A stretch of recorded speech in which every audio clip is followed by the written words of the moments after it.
crank it up. My name's AJ. Longtime listener, first time caller. I've been playing Smash Up for a few years now, and I always have plenty of ideas about the game.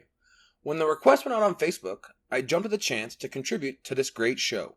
So with that, I am honored to be the guest host of this episode of Surprise Party, a show where we discuss pairings that may have surprised you. On this episode, I'm going to talk about a legitimately good pairing for a faction that is legitimately not that good.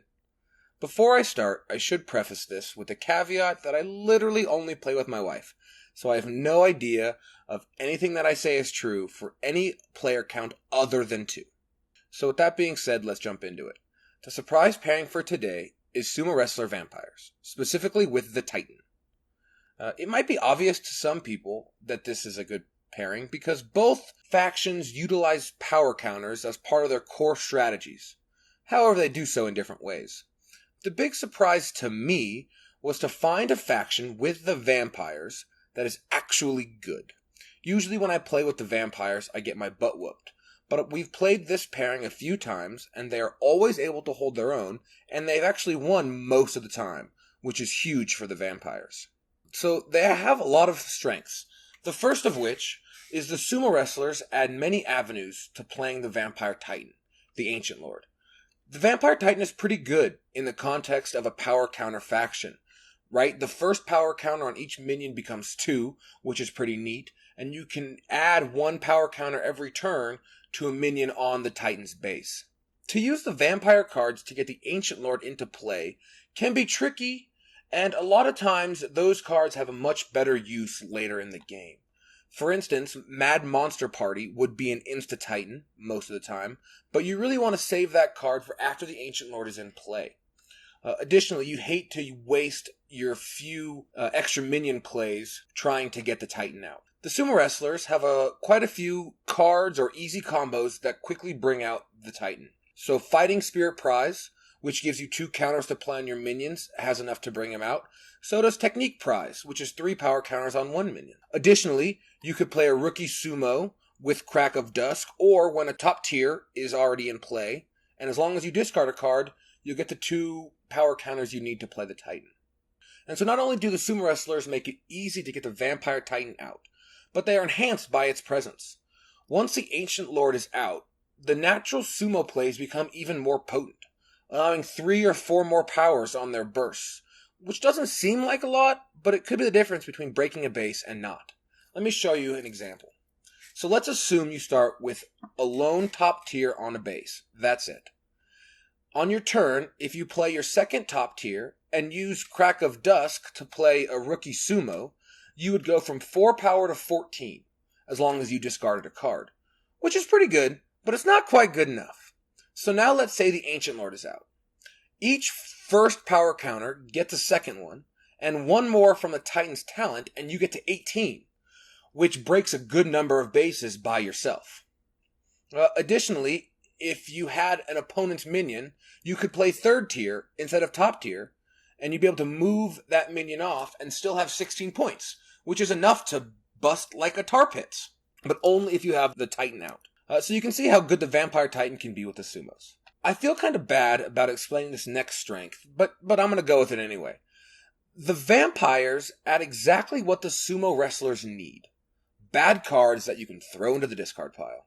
They have a lot of extremely situational cards like Buffet, or just straight up bad cards like Cull the Weak and even Heavy Drinker, which you can now use as discard fodder to make the sumo wrestlers' engines go.